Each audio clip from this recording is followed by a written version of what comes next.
you all, well, first of all, thank you all for allowing me to come and spend a few minutes. And I could have listened to those presentations.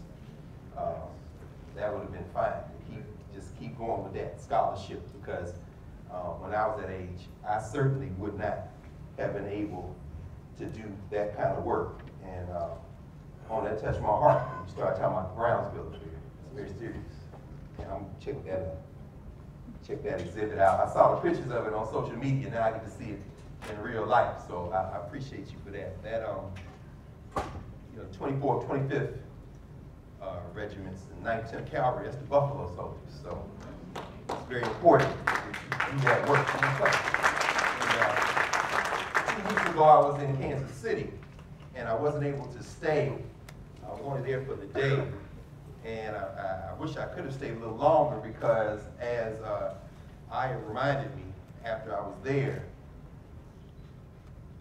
Jack Robinson, who spent time in Fort Hood, also spent time near Kansas City. He was stationed there first, and they brought him in the 9th Cavalry. So he was technically a Buffalo Soldier. A lot of people know him for baseball. Don't know all the letters he won at UCLA. Also that he was the Negro youth tennis champion in the country, following his big brother Mac, who ran with Jesse Owens in 1936. But Jackie Robinson is tied to this community as well as in Kansas City, and so it's a special pleasure to be here to hear that conversation. So you write that up. We have a journal. We might publish that. So keep writing that up. We're gonna work on that.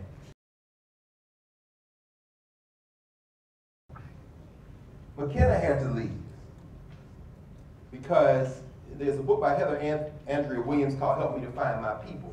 It's very important on that subject of trying to reunite families after the Civil War. And I hadn't planned on discussing this, but of course, ancestors don't make any mistakes. And some of you all know this story better than I do. It was apocryphal to me. I tried to do some research about 10 or 15 years ago. Best I could come up with was a couple of book chapters, one on folklore in Texas that explores the possible roots. But I know there's a song they sing in this state, the Yellow Rose of Texas. And I'm sure many of you all know that song better than I do. And I also know that McKenna's presentation could, in fact, some scholars would say does, have a deep expression in that song. Because the Yellow Rose of Texas, according to some scholars, was not white. She's the sweetest rose of color this soldier ever knew. Her eyes are bright as diamonds, they sparkle like the dew. You may talk about your dearest mate and sing of Rosalie, but the Yellow Rose of Texas, the only girl for me. You can talk about the white women, but I fought this war so I could reunite with my woman, the Yellow Rose of Texas. And in that same song, he talks about playing the banjo slowly. You know, the banjo is an African instrument. It was brought here from Africa. He talks about going south to see his Uncle Joe. You going south? I thought the Emancipation Proclamation meant everybody was going north. But what McKenna was laying out is that people went wherever their people were. And sometimes that meant going deeper south. And I'm from Tennessee, so when in that song they talk about the Civil War, some of the scholars argue that the Yellow Rose of Texas was really about a black couple. And black folks trying to reunite their families.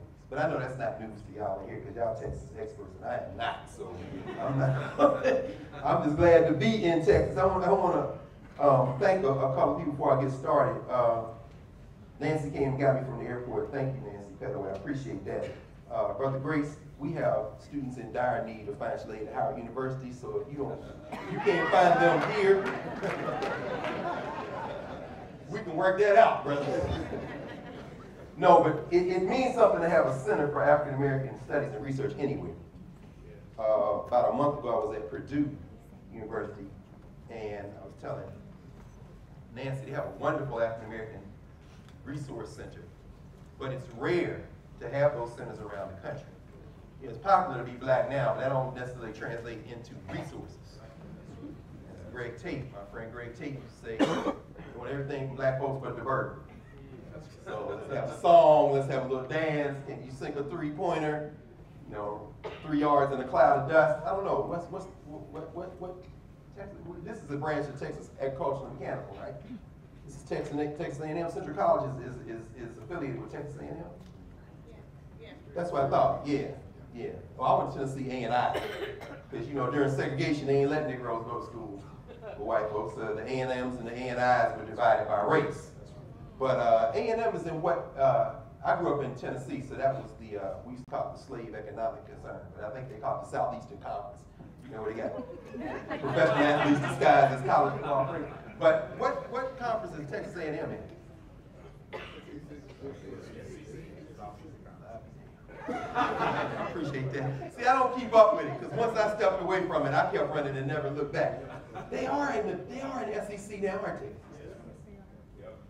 I'm going to talk for a few minutes, and then hopefully we can have a bit of a conversation about this question of how we create a nation, how we create a country. And, I forgot they were in the SEC. That's interesting because, of course, my friend and brother Roland Martin, who did let me leave tonight, because, you know, he's from Houston, so he said, you can go to Texas. I missed him tonight. They were on TV. I wanted to be there tonight because they were debriefing what happened on Capitol Hill yesterday, for those of you who watched that dance. But, you know, he went to Texas A&M. Yeah, Texas A&M, right? And when we start talking about creating community, creating nation, we have to remember that the United States is not a nation. It's not a nation. It's a settler state with a lot of different national interests in it. Because if a nation means a common people with a common language, a common culture, common memories, there's no way this place could ever be a nation. It requires a certain violence of forgetting. It requires certain erasures. We talk about wanting to teach history, but I'm not sure that that's necessarily the goal. When I was a kid, you know, it meant something to be in one of those college campuses. They were regional. You had the Big East, the SEC. Texas A&M was in something else. Was it the Big 12?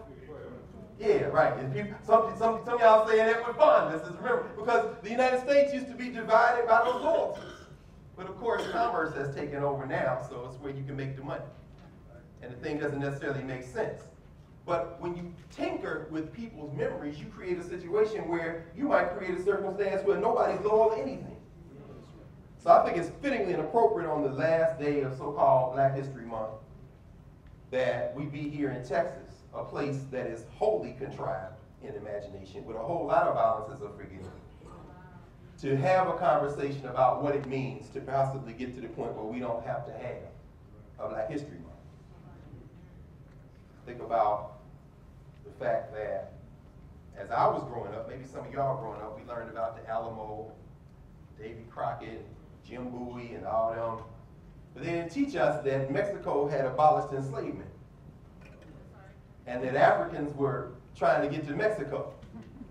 And then when John C. Calhoun, the intellectual architect of the Confederacy, advocated for what became the Mexican War, and eventually the annexation of Texas, because people had run out here trying to create their own country, that ultimately that whole narrative gets flipped on its head, and that Santa Anna wasn't a bad guy in the eyes of a whole lot of people. In fact, we standing in northern Mexico, and may still be standing in northern Mexico in 20 years. But a lot of that will depend on how we imagine community.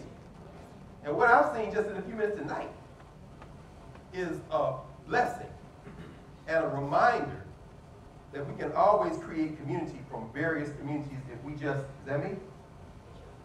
Okay, that's it, man. I ain't rubbing on that. Okay. Oh, okay, yeah. Very good.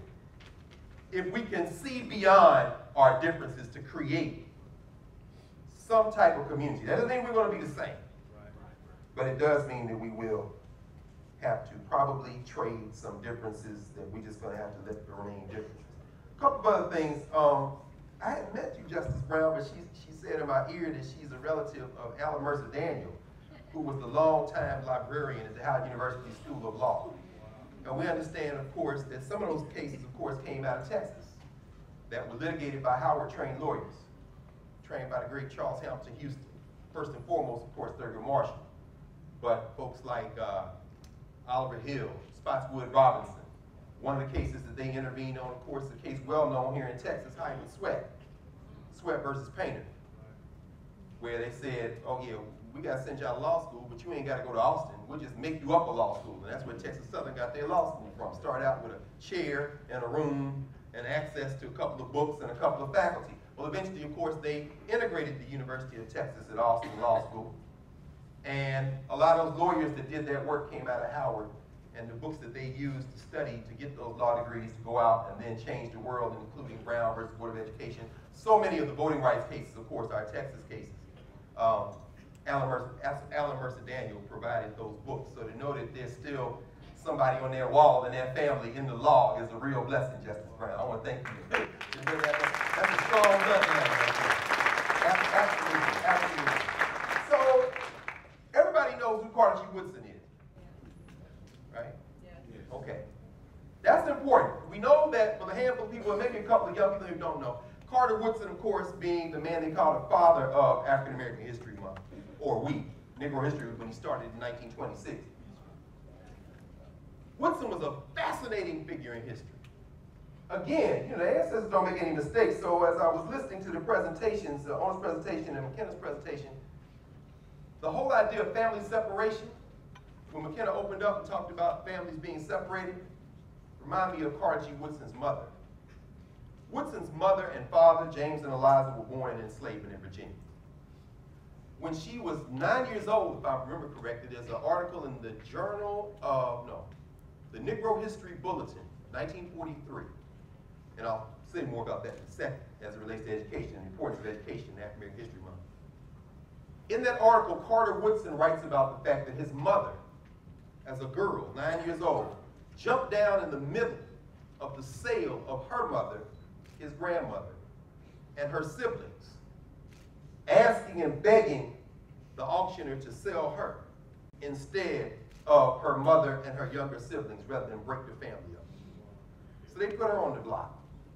They didn't get enough money for her, so they ended up selling it and breaking up the family anyway. And James and Eliza Woodson would eventually, of course, raise Carter Woodson and his siblings. Neither of them ever learned how to read and write in English. I don't want to call them illiterate because, you know, literacy is just the ability to decode and encode in a language, so they couldn't read or write in English. Right. But her two brothers could, because they fought in that Civil War. And one of the reasons that they fought the Civil War, of course, was to free themselves, but one of the other reasons was they learned how to read. And they came back and set up the schools that taught Woodson and his siblings. And then Carter Woodson moved to what is now West Virginia and worked in a coal mine and worked on the railroad until he was 20 years old. And then he was able to go to high school. He finished high school in a year. Yeah, that's a bad dude. When I hear young people say, oh, I don't know, or I hear people say I'm too old to go back to school, now, Carter Woodson was 20 years old before he could wash that coal dust off his hands and get into books, because his parents always told him that education was the pathway to liberation. And then Woodson, of course, went on from there to Berea College in Kentucky, got his bachelor's degree, got a master's from the University of Chicago. That's where he set up the Association for the Study of Negro Life and History in 1915. And in 1926, he set up Negro History Week. And then he got a PhD from Harvard, only the second person of African descent to do it. First was W.B. Du Bois. But unlike Du Bois, Woodson was the only one to ever come out of Harvard with a PhD whose parents had been enslaved. And as best as we can determine with the Association for the Study of African American Life and History, which is Woodson's association, he's the only person that we have a record of coming out with a PhD whose family came out of slavery in that period. So this is Carter Woodson. But Woodson started what we now call Black History Month for a very specific reason. And it's funny because Carter Woodson's house, has anybody ever been to his house? It's in Washington, D.C. I know I haven't been. She came into D.C., made sure she went by there. It's been restored by the National Park Service, taken over by the National Park Service. And he cues it, and he gonna make us, some of y'all in that gang. And then y'all gonna make us out. Okay, I guess I should answer any alphas. Oh, 6? Yes, sir. All right. That's what we're talking about. All right, good. We got some of y'all. What are they talking about? We just set tripping here. part of the AKAs and the Deltas and the, see? You know I got to deal with AKAs all the time now because Kamala Harris running for office, and every AKA in D.C. and all of them at Howard just lost their minds. So I'm saying, one way or another, I think she might end up in the White House because I suspect a lot of people are auditioning for the vice presidency. So either way. But anyway, Woodson was an honorary Q. During the first years of the fraternities and sororities of African descent in this country, beginning in the first decade of the 20th century, was Sigma Pi Phi. Probably somebody in here is in the blue light, which was not an undergraduate fraternity, but an organization of black men. And then very shortly thereafter, with the Alphas and the Deltas and the AKAs and so forth and so on, they started going back in history and making honorary members of these Negroes who didn't go to college. So the Alphas ran back and got Frederick Douglass, who ain't never seen the inside of those schools. Made him an honorary Alpha. They made Du Bois an honorary Alpha, and so the Qs hurried up and made Woodson an honorary Omega. Well, they got the wrong one. Because Carter Woodson, who when his students or his colleagues would get tired, never married, never had children, lived in that house on 9th Street his whole life. The basement was where he stored his books at the Associated Publishers. He published all his books. The first, second floor were his offices, and the third floor was where he slept. That's where they found him dead in April 1950. He passed away of a heart attack there. 1950 was a rough year. April 1950 was a rough year. Charlie Houston, who just talked about, trained Thurgood Marshall, passed away that month. That was the same month that Charles Drew, 2 days before Carter Woodson died, turned his car over on the way to Tuskegee, fell asleep at the wheel and died. Charles Drew, of course, who created the first blood bank in the United States, got his MD in McGill University in Canada because he couldn't get it in the United States, and became one of the most brilliant surgeons and trainers of black doctors in the history of America. Taught was on the faculty of Howard for decades, and the reason that he went to sleep at the wheel in North Carolina was he was driving to Tuskegee for a conference because his students didn't have the money to take the train, and so he volunteered to drive them. And he had done a day of rounds at Freedman's Hospital, taught his classes, then got in the car at night, ill-advised, and went to sleep and died. So it was all in April 1950, I believe. So Woodson, they found him there in April 1950. He died on the 3rd floor of his house. He worked there. But he would remind his colleagues, I'm a coal miner. So y'all never outwork me. And if you find a picture with Carter G. Woodson smiling where you see his teeth, I'm going to leave my email because I want you all to send me where you found it. Because I've seen some pictures with a little slight smile on his face, and I was looking, maybe he got gas. He just, but like uproarious laughter, smiling, that was not Woodson's thing. He worked his whole life. So when Woodson started Negro History Week, he got the Omegas who had made him an honorary member. He said, now, since I'm an Omega, right? He said, yeah, you're an Omega? Okay, fine. You all are going to be the ones that help me spread Negro History Week. And it was Omega Psi Phi that raised the money that actually recently helped restore Carter Woodson's home. But they were the first spreaders of Negro History Week after 1926, along with the black school teachers in the segregated schools, including a whole lot of them out here in Texas. Very important to understand, because Negro History Week was not designed during a period of integration. It was the black schools. And you know, the black schools had some incredible curriculum. They didn't have all the new stuff. But in terms of the scholarship, and probably like a lot of you all, I'm the first in my family to go to college. My mother's from Alabama. Just turned 90 in September, last September, and she made it to the 8th grade in Russell County, Alabama. Russell County, Alabama is near Tuskegee. Tuskegee, of course, Booker T. Washington, the Brownsville incident. Booker T. Washington begged his friend Theodore Roosevelt, don't do that. That's exactly right. But Tuskegee, they were segregated schools. She was in a Rosenwald school. Some of y'all know the Rosenwald schools where they raised money to build those little schools. And my mother, to this day, when she writes, it looked like a typewriter wrote it because they taught penmanship, penwomanship, penpersonship. They learned, their scholarship was impeccable. They had the resources, but they put the steel in the spine of those young people. And Carter Woodson started Negro History Week in 1926 as what he said, the brief period of time when we celebrate what we have accomplished in the study of the Negro the year round. This is supposed to be the time when we talk about what we do starting tomorrow. That's why I put me to work this weekend. I got to go to the Academy Saturday morning. Why? Because it's in March. And we can't talk about that until next February.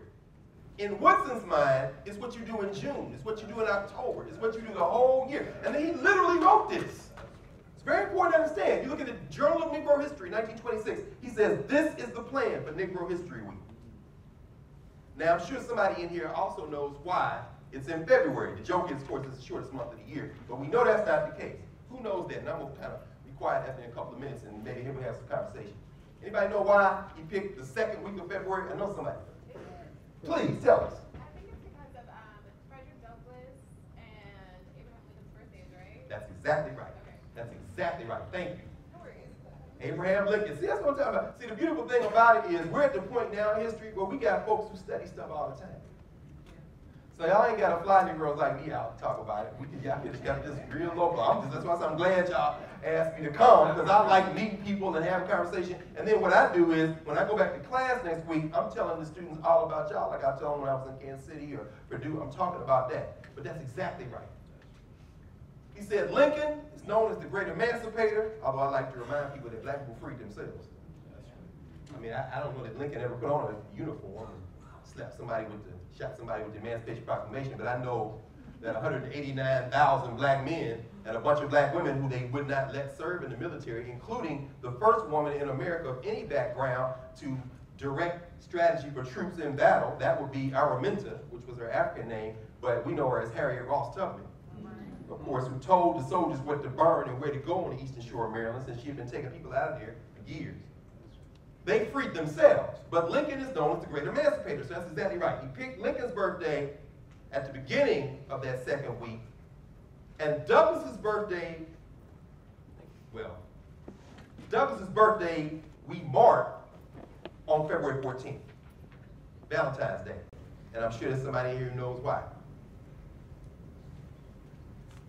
Douglas did not know his birthday, but Douglas said his few memories of his mother, because he wasn't raised by her. His few memories of his mother included being told often by his mother that he was her Valentine. So he said, if you want to remember me at all for being born on a day, I picked February 14th because my mother called me her Valentine. So Woodson picked that second week because of the birthdays of Lincoln and Douglas, who were friends, often combatants. Douglas never let Lincoln get away with anything else. He always fighting him, especially around that Civil War. And so he said, if we put these two together, and we use that week to talk about what we have learned the whole year, we might have a shot at building a country. We might have a shot at building a country. Because what Woodson said was, this isn't, in fact, it's in that same Journal of Negro History. He says, this isn't a Negro History Week. It's really the Negro in history that we're studying. He said, if you just tell the history of everybody, the Negro needs no special pleading. And that is true. I guarantee you that's not going to happen. No, I'm sorry. You can't, that can't happen. I'll tell you what, if that would have happened, you can't have the United States. I'm very serious about that. You can't have the United States if you tell everybody's history. Because if you tell everybody's history, then there are beefs. I mean, I'm 53, so I know there's some people in their 40s, 50s who grew up and watched Roots on television when it went but 3 channels and TV went off. Some young people, y'all don't know nothing about that. Static, national anthem static. In other words, y'all, it blows my mind. My college students don't remember that. TV used to go off, yeah. It used to go off. And there was only 3 stations. And then UHF came. It was a big thing. You had to have an antenna. Anyway, but some of y'all remember when Roots came on. And every night the viewership got larger. In fact, the young brothers and sisters who remade Roots with the History Channel a couple of years ago, Will Packer, some of y'all know his daughter's a freshman at Howard now. Good young brother. This is the guy who makes his money on the commercial side. He made Girls Trip, What Men Want, all those movies, but Straight Outta Compton. But he takes that stuff and leverages it into other projects, and they remade Roots. It's a brilliant remake. But that first one can never be replaced. Because every night the audience was getting larger. And around this country, I come to find out as a man when I was traveling around, going to school, talking to people, because I know what happened in Nashville. Every day in those formerly segregated schools we were bused to, the fights got bigger and bigger. You come to school on Thursday morning after watching some black man get whipped, and that night they cut Toby's foot off, you're looking for somebody to take that out on. And when Kizzy got sold, remember Kizzy got sold? And Sandy Duncan was like, oh, and then she met her again as an old woman, and Kizzy spit in the glass. That's a form of resistance, by the way. You look at the scholarship. So everybody couldn't run away. Some people just broke stuff, spit in stuff, killed animals.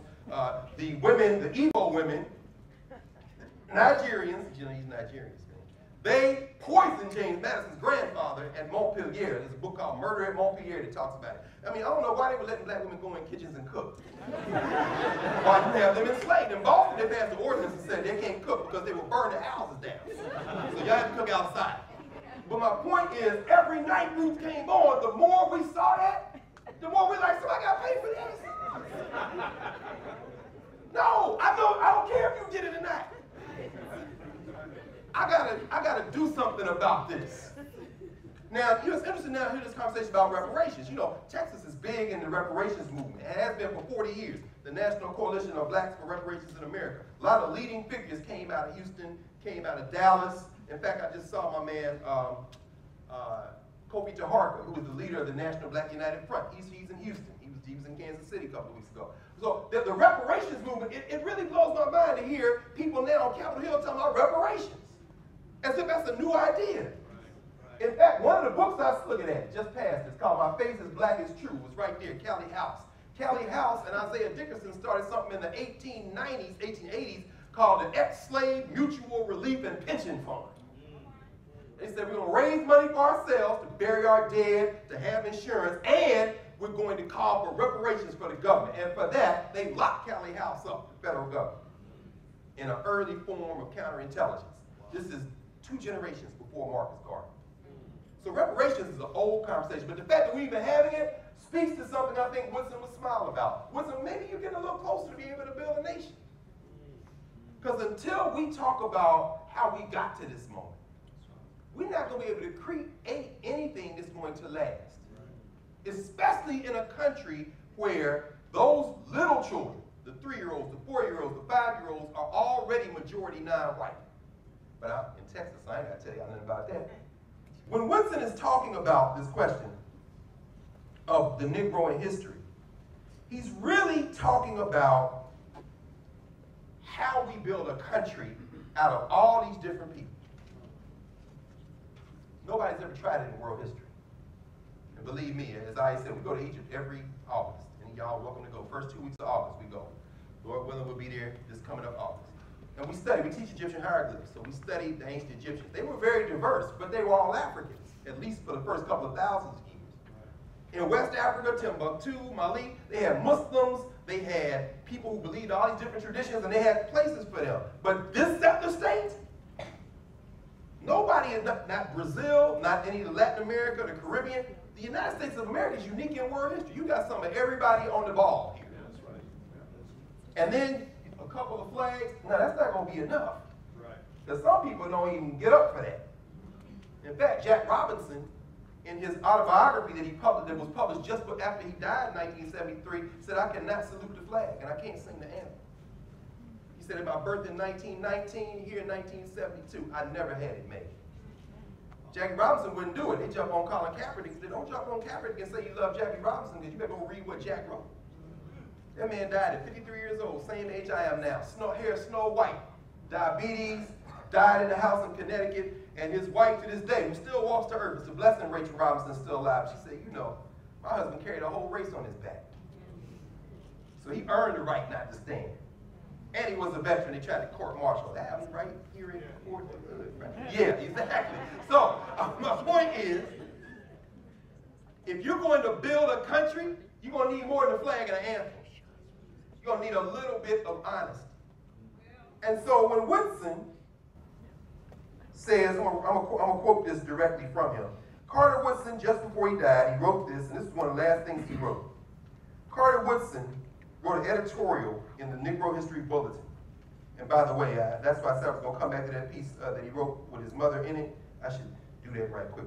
Take 60 seconds on that. It's very important. Because what Woodson understood is when you learn how to read and write, when you're going to be a scholar, you're not doing that just for your own benefit. You're doing that for your people. That coal mine he worked in, there was a brother named Oliver Jones who was a coal miner who was a veteran of the Civil War. He was in the Army. Oliver Jones had a little house in West Virginia, and the parlor, he subscribed to all the newspapers, black and white, that he could, and he bought books. And Woodson's job, when he wasn't working, was to be in that parlor and read to the coal miners who could not read. And then they would debate the issues of the day. So they subscribed to the New York Herald, they subscribed to the Norfolk Journal and Guide, the Indianapolis Beat, all the black newspapers, the white ones, and he would read to them, and they would debate. And he told them, if I ever get to a position where I can, I'm going to tell y'all stories. That was in the early 1890s. 1893, 1892. In 1943, that same article where he wrote about his mother, he wrote about those men. The name of that article was My Recollection of Veterans of the Civil War. And Woodson kept that promise. Scholarship isn't just for your individual advancement. I have to remind my students of Howard that all the time, because America tries to teach you that scholarship is for you to go out and make money, and it's good to do that, but you're supposed to advance something bigger than yourself. Woodson's lesson is that. And so that's why Woodson said, just as he, let me quote this here. This is why Woodson said just before he passed, this is what he wrote in April 1950. It is evident from the numerous calls for orators during Negro History Week that schools and their administrators do not take the study of the Negro seriously enough to use Negro History Week as a short period of time for demonstrating what the students have learned in their study of the Negro during the whole school year. Read one more sentence. This is an indictment, so I think about all my friends who go out, and the only time they talk to black people is in February. He says, these mischievous orators, as it has been said again and again in these columns, have no message which they can connect with the celebration of Negro History Week about the only thing on the Negro which they know is the traditional discussion of the race problem and how it can be solved. He said, if in February is the only time you talk about black history, and when you talk about it, you only talk about the race problem, you've gotten this thing exactly wrong. It's exactly wrong. This is the period when you celebrate how you put everybody's story in the same narrative. And that is a challenge that we are so far from meeting that I don't know that we can meet it. I don't know how you tell a story about the American Revolution without going to Somerset's case in England, when the British decided that perhaps we should abolish slavery in the colonies. And maybe we could even extend some form of subject citizenship to these enslaved people over there, because George Washington was making a whole lot of noise. And so what you had in 1776, what we learned as a revolution, Gerald Horne and other scholars, Gerald Horne, University of Houston, says it's a counter-revolution. They had to break from England. And that more black people fought with the British or ran away than fought with George Washington. But that can't be in the textbook alongside Salem Poor and Peter Salem and the 8 black people that fought with George Washington. Because if you're going to tell the real story, now we got a problem. But guess what? The people sitting in there is like, yeah, they still screwing us. All of a sudden understand what they never understood when they read it the first time. Why are you not going to fight with you? Oh, they didn't. Now I understand. So could we do that is the question. Could we do that and remain a country? I think Woodson thought that's the only way you can have a country. Because he was determined to do that. Now I could go on, but I think I'm going to stop because I know we're against the clock. And there are a couple other things I wanted to say, but I want to make sure that we have some time for conversation. Do we have a little time? Okay. Then, man, you know what? I'm not gonna hold y'all. Give me about 60 seconds on this though. No, I ain't gonna go too much long because I want to have a conversation, and there are people I'm sure who got some comments, observations I want to make. But this is something I think is very important. At least this is what we're trying to do at Howard, and we're not new. Woodson was trying to do this. Woodson published a book. We all know his 1933 collection of newspaper essays, The Miseducation of the Negro. Woodson, boy, you talk about a dude. The people who knew him very closely said that he had a great wit. He loved children. The block in the house he lived in, right across the street, is the Phyllis Wheatley Y. Phyllis Wheatley, is Phyllis Wheatley High School still in? They don't have no Phyllis. Phyllis Wheatley, Harriet Tubman, George Washington Carver, these are a few of the approved names for schools in the black community. Ain't no Paul Robesons and W.B. Du Bois's, them Negroes was communists. had a conversation about that. But Phyllis Wheatley, I know there's some Phyllis Wheatleys in Texas. Well, there's a Phyllis, and the YWCAs were often named Phyllis Wheatley as well. And one was down the block from Woodson's house. He never got married. He would go over there and eat breakfast, eat lunch, eat dinner with the young women in Dwight. Those were the only people who knew what he did for fun. Because when he died, Du Bois tried to write his obituary, and he wrote to everybody, and they wrote back, we don't know what he did. They were like, yeah, but you worked with him. Yeah, I don't know what he did. In the next issue of the Negro History Bulletin, the children started writing poems and sending them in. See, he would take us for ice cream. Yeah, he would take us to the ball game. In other words, he didn't deal with what he thought were pretentious, bourgeois people. And so when he wrote the Miseducation of the Negro, those of you who read it, you know who he was talking to. When he said these miseducated Negroes run around here, think they'll get a job and turn their back on the community. He's writing about the class that he is technically in. But he started this history earlier than that. His first book was The Education of the Negro prior to 1861. That's what I wanted to mention for a second. What Woodson did was he put black people in history, and when you put black people in history, that means you're beginning with human history. And so what you really have, and this is the phrase I really wanted to bring out. What we really have in the black experience is the beginning of the human experience in this sense. From singularity into multiplicity. That's what human history is. We all started in one place, and then we spread out across the globe. Well, that one place was Africa. So technically, of course, we're all Africans. But the diversity comes out of the singularity. Then the question becomes, what part of the singularity do we preserve in order to continue to become diverse? Because the two things cannot operate without each other. Now, when we think about the African diaspora, that's a microcosm of that. Nobody got drugged into this hemisphere. Think about my friend, the late Mary Baraka, who's like, yeah, they had like black people chained up and jumped in that boat and said, let's get to America. Can't wait. Because if you really look at the history, the way John Emery Clark, one of my teachers, one of IS teachers, she actually spent a lot of time with him in New York, used to say, if you start your history with slavery, of course, everything since then looks like progress. Look how great Barack Obama is compared to what? Oh, slavery, I got you. No, comparing to 10,000 years. This guy doesn't even make the top million. Or compare him to the last century and a half. Every time I Barack Obama, do I have to choose? Because I have to choose, he's going to lose every time. But what Woodson says, if you start with the beginning, then that singularity that creates that diversity speaks to the human diversity, and it puts black people back in it. But that leaves us with the fundamental challenge. Can we create a country that does not have a racial hierarchy? Because the United States of America was founded in a racial hierarchy. Without that racial hierarchy, I'm not sure that it can be a United States of America. Because the myth of American exceptionalism relies on that fundamental normative hierarchy. That's why, what's the guy that made Hamilton? The play. I'm saying, you know, it's one thing to have a minstrel show where they black your face. It's another thing to have a minstrel show where you dress up like Alexander Hamilton and George Washington and Thomas Jefferson and make a bunch of hip-hop songs. And everybody pay $1 million a piece to go sit and sing along with it. And I'm like, are you serious? I'm not throwing away my shot. Do you know Alexander Hamilton made money off the slave trade in the Caribbean? I'm sure you know that. That's my friend Ishmael Reed has been hell on Lin-Manuel Miranda. Dude, you Puerto Rican. I know you know better than to try to make George Washington a hero, rapping to Lafayette. Immigrants, we get the job done. Are you serious? This is a minstrel show. But this shows us the possibility of America. No, it shows you the violence of forgetting. That's what it does. And it ain't gonna do nothing except postpone the day when this thing comes apart. Either we're gonna tell it straight, or we just pushing this thing down the road. I'm gonna stop with that.